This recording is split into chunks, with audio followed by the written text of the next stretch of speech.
Halo, salam jumpa pemirsa. Kita bersua lagi di Warta Wasaka Kalsel sepekan. Sejumlah informasi seputar pemerintah Provinsi Kalimantan Selatan akan kami hadirkan untuk Anda. Dan langsung saja bersama saya Rini Dwi Mas Muda, inilah Warta Wasaka Kalsel sepekan selengkapnya.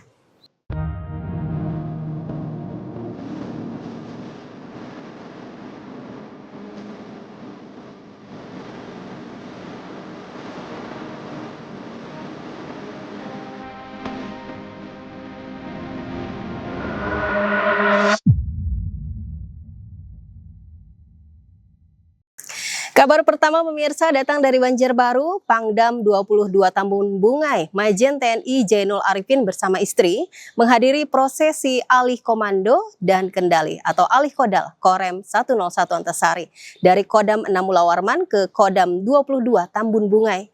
Acara berlangsung di halaman kantor Gubernur Kalimantan Selatan di Banjarbaru pada Senin 29 September 2025. Setiba di lokasi Pangdam 22 Tambun Bungai, Majen TNI Jainul Arifin bersama istri disambut upacara adat tepung tawar dan pengalungan kain sasirangan oleh Kesultanan Banjar. Selanjutnya ditampilkan tarian Radap Rahayu oleh Sanggar Matahari Martapura sebagai simbol penghormatan dan doa keselamatan. Selain itu, acara juga dirangkai gerakan pangan murah, hasil kerjasama pemerintah Provinsi Kalimantan Selatan dengan Bulog dan berbagai pihak, agar warga dapat membeli bahan pokok dengan harga terjangkau. Tari Radap Rahayu merupakan tari klasik Banjar yang awalnya hanya digelar dalam acara adat, namun kini menjadi bagian dari prosesi penyambutan tamu agung. Saya, Pangdam 6 Mulawarman, menyerahkan pasukan Korem 101 Antasari beserta jajaran dan balak aju kepada Pangdam 22 Tambun Bungai.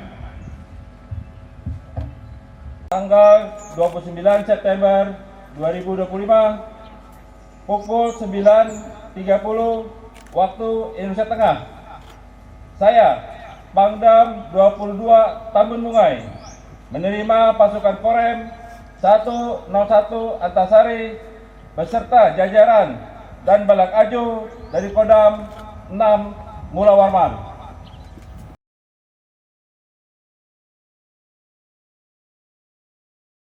Penyerahan satuan jajaran Korem 10 Antasari ke Kodam 22 Tambun Bungai merupakan langkah awal yang sangat strategis dalam memperkuat struktur pertahanan di wilayah Provinsi Kalimantan Selatan. Proses ini bertujuan untuk membentuk organisasi yang lebih efektif, efisien, memperpendek rantai komando, memperluas cakupan wilayah pertahanan hingga pelosok negeri dalam rangka mempercepat respon TNI terhadap dinamika lingkungan strategis yang dinamis dan terus berkembang. Melalui alih-kodam ini saya juga berharap Korem 101 Antasari dalam menjadi satuan yang lebih efektif, efisien, terutama dalam mendukung pelaksanaan tugas dan percepatan pembangunan serta kesejahteraan bagi masyarakat Kalimantan Selatan. Dalam prosesi alih kodam, Gubernur Kalsel Haji Muhyiddin bersama Wakil Gubernur Haji Hasnuryadi Sulaiman turut menyambut dan mendampingi jajaran Forkopimda. Kegiatan ini menandai resmi berpindahnya Korem 101 Antasari dari Kodam 6 Mulawarman ke Kodam 22 Tambun Bungai. Dalam momen pengantaran, Pangdam 6 Mulawarman menyalimi satu persatu prajurit sebagai tanda apresiasi atas dedikasi mereka dalam menjaga keamanan Banua. Assalamualaikum warahmatullahi wabarakatuh. Hari ini kami dari pemerintah Provinsi Kalimantan Selatan mengucapkan terima kasih yang besar-besarnya kepada Kodam 6 Mulawarman yang selama ini bekerja sama dengan baik dengan pemerintah Provinsi Kalimantan Selatan. Jadi hari ini kita juga bisa sambut dan juga selamat datang kepada Kodam 22 Tambun Bungai, Pak Jainul. Mudah-mudahan kita bekerja sama dengan baik juga dengan Provinsi Kalimantan Selatan. Provinsi Kalimantan Selatan ini sebenarnya provinsi yang paling tua di Kalimantan. Tetapi kemarin juga Kodam yang baru rencana kan di Kalimantan Selatan, tapi dipindah lagi ke Kaltim. Nah ini mudah-mudahan 2007 nanti kita ada Kodam sendiri. Karena direncanakan pemerintah itu semua provinsi mempunyai Kodam tersendiri. Nah mungkin itu lebih memperkuat adalah ketahanan daripada TNI sendiri, juga ingin membantu ketahanan pangan yang ada di Indonesia. Inilah strategi dari Bapak Presiden untuk menempatkan kodam-kodam di tempat provinsi. Jadi sama nanti derajatnya dengan Pak Polda. Jadi Polda ada, Kodam ada untuk menyatukan, mendukung ketahanan pangan yang ada di provinsi Kalimantan dan provinsi se-Indonesia. Suasana hangat penuh senyum, sapaan, dan tawa menjadi penutup yang berkesan bagi masa jabatan beliau di Kalimantan Selatan.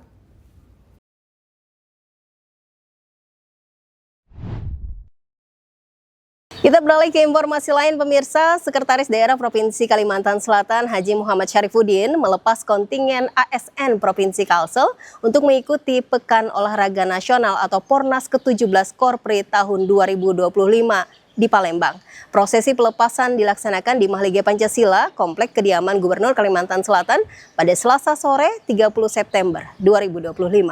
Ajang 2 tahunan Pornas ke-18 Korpri akan berlangsung 5 hingga 11 Oktober 2025, mempertandingkan 13 cabang olahraga dengan total 297 medali. Sekda Syarifuddin didampingi PLT Kepala Dinas Pemuda dan Olahraga Kalsel, Muhammad Fitri Hernadi, melepas 102 anggota kontingen yang akan tampil di 8 cabang olahraga. PLT Kadispora Kalsel, Muhammad Fitri Hernadi, menyebutkan cabang olahraga yang diikuti antara lain catur, tenis meja, futsal, lari, dan bulu tangkis. Pornas 18 Korpri sendiri akan diikuti sekitar 8.200 atlet dan 1.250 ofisial dari 96 kontingen LSN seluruh Indonesia. Pembukaan dijadwalkan 5 Oktober di Stadion Gelora Jakabaring Sriwijaya dan ditutup 11 Oktober 2025 di tempat yang sama. Ajang ini menyediakan 297 medali, terdiri atas 85 emas, 83 perak, dan 129 perunggu. Melalui keikutsertaan ini, pemerintah Provinsi Kalsel berharap prestasi olahraga ASN Benua semakin mengharumkan nama daerah di kancah nasional. Pesan dan target untuk atlet? Yang jelas kita berusaha semaksimal mungkin. Kita kebetulan mengikuti 8 dari 13 cabang olahraga yang dipertandingkan di Pornas Korpri yang ke-7 ini. Harapan kita bagaimana kita bertanding semaksimal mungkin. Makanya tadi dengan semboyan haram menyerah. Nah, itu kita.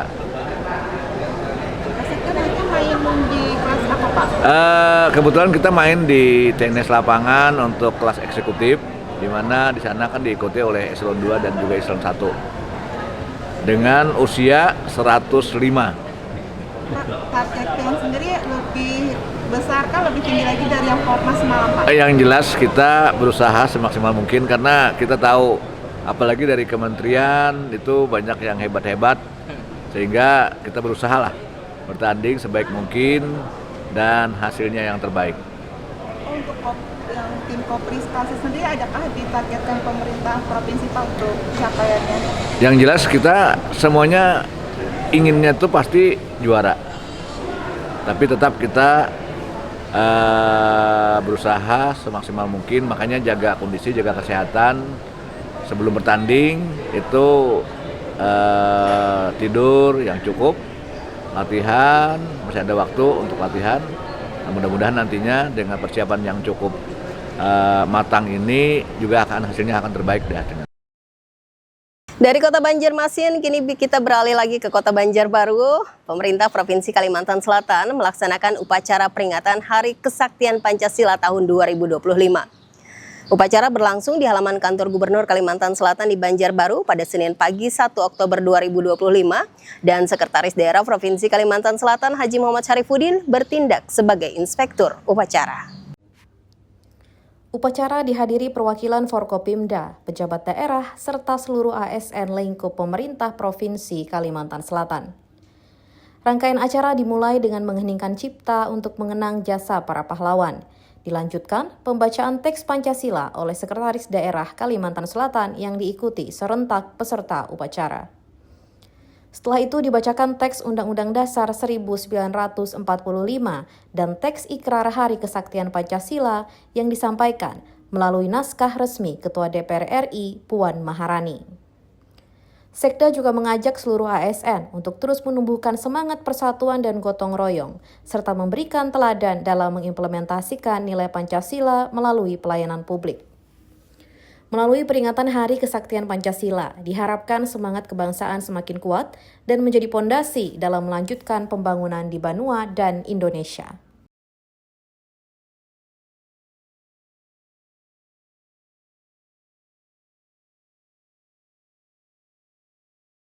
Kita memperingati Hari Kesaktian Pancasila 1 Oktober, yang mana kita tetap bagaimana NKRI itu harus mati. Jadi kita tetap mempertahankan bahwa Pancasila itu adalah ideologi kita.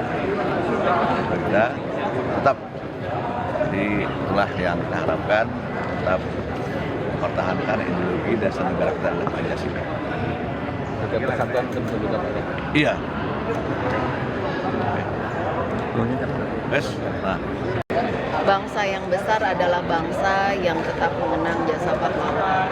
Kalau dari sisi dunia pendidikan, jangan sampai anak-anak kita lupa sejarah bagaimana Indonesia ini dimerdekakan, termasuk bagaimana para pahlawan kita memperjuangkan negara Indonesia sampai menjadi seperti ini, sehingga dengan acara peringatan Hari Kesaktian Pancasila, rasa nasionalisme anak-anak kita, khususnya siswa di dunia pendidikan ini semakin meningkat.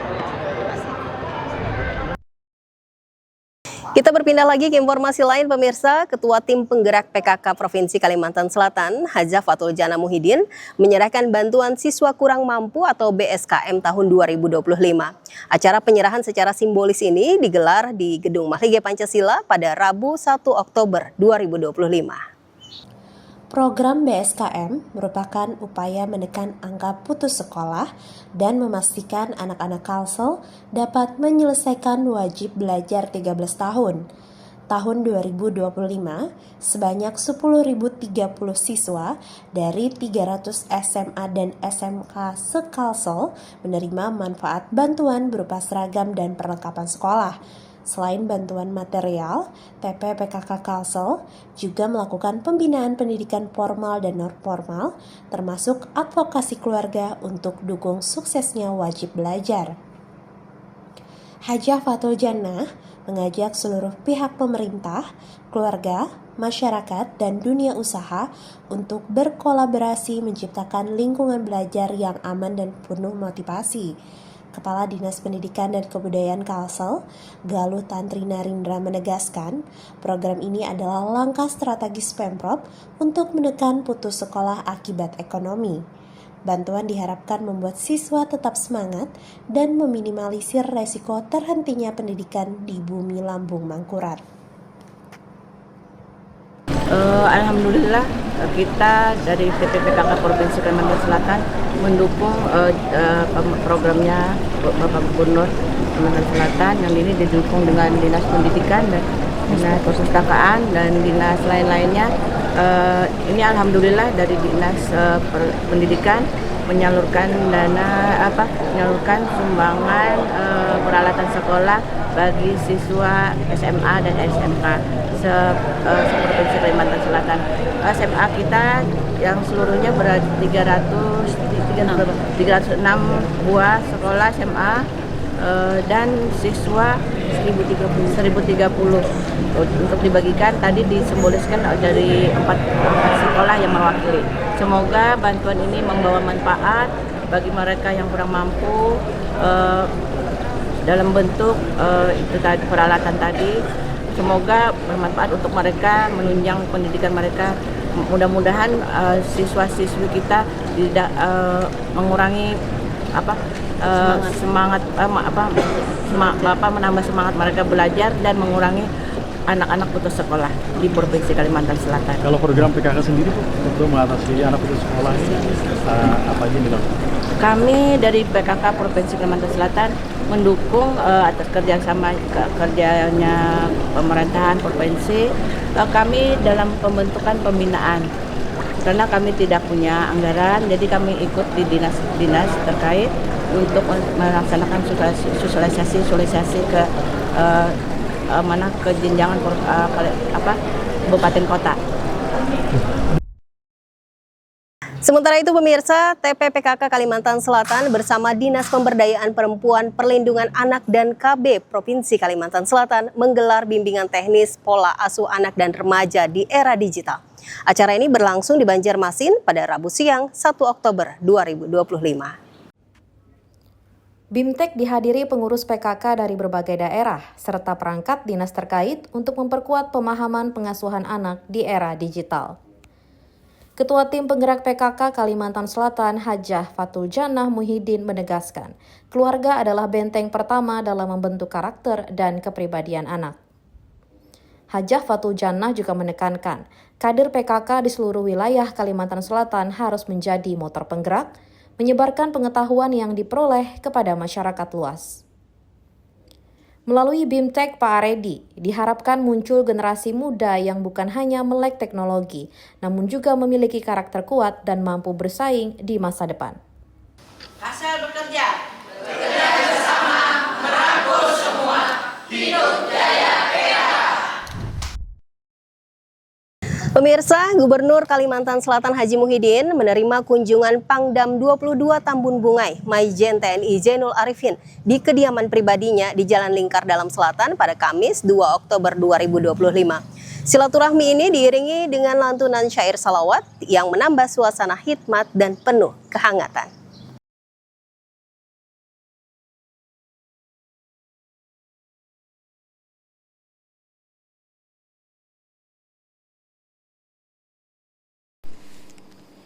Dalam acara ini, Gubernur Muhyiddin secara khusus mengundang Habib Muhsin Al-Hamid dari Jember, Jawa Timur untuk mengisi lantunan sholawat. Beberapa lagu seperti Ya Hanan, Ya Hanana, dan Padang Bulan dibawakan untuk menyemarakan suasana. Silaturahmi ini dihadiri Kapolda Kalsel Irjen Polisi Rosyanto Yuda Hermawan, Kepala Binda Kalsel Brigjen Pol Nurullah, Sekda Provinsi Kalsel Muhammad Syarifuddin, tim ahli Gubernur Nurul Fajar Desira, dan sejumlah kepala SKPD lingkup Pemprov Kalimantan Selatan.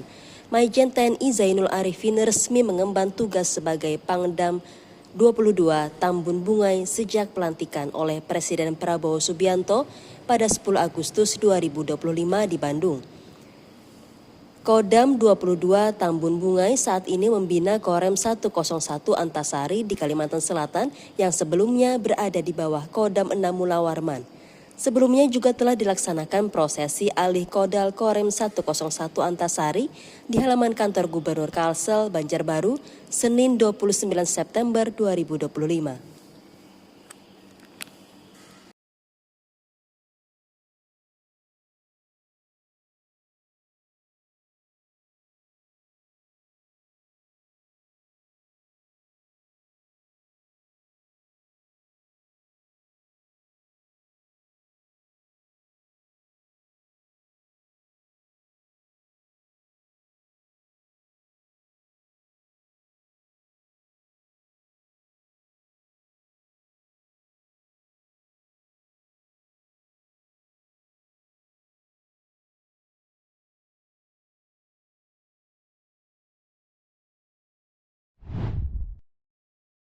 Kita berpindah ke informasi lain, pemirsa. Ketua Dekranasda Provinsi Kalimantan Selatan, Hajah Fatul Jannah Muhyiddin, menghadiri pameran kerajinan terbesar di Asia Tenggara, The Jakarta Inacraft Volume 4. Pameran ini digelar di Jakarta International Convention Center pada Kamis siang 2 Oktober 2025.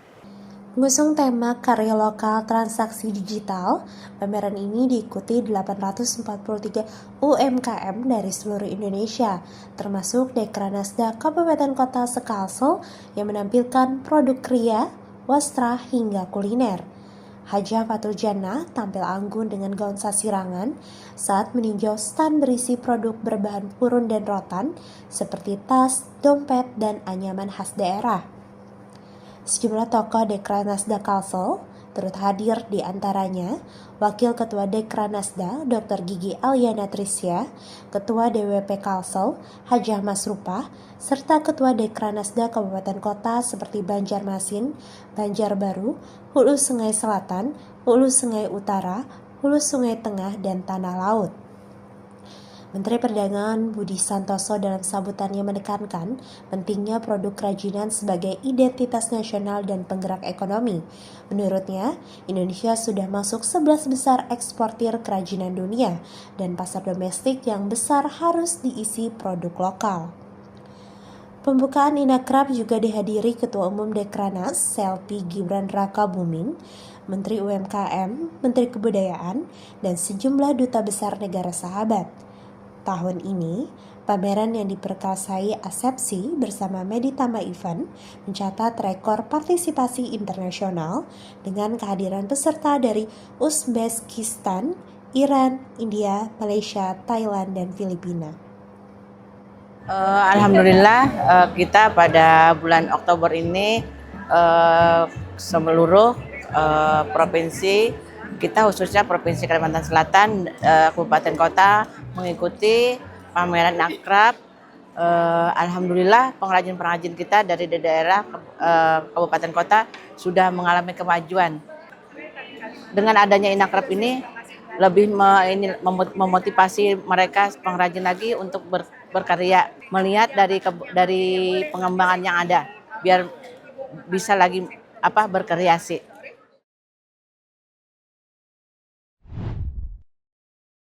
Informasi tadi pemirsa menutup persoalan kita di Warta Wasaka Kalsel sepekan untuk edisi kali ini. Dan nantikan terus informasi-informasi penting lainnya seputar pemerintah Provinsi Kalimantan Selatan hanya di Warta Wasaka Kalsel sepekan. Saya Rini Dwi Mas Muda dan seluruh kru yang bertugas mengucapkan terima kasih atas kebersamaan Anda. Sampai jumpa.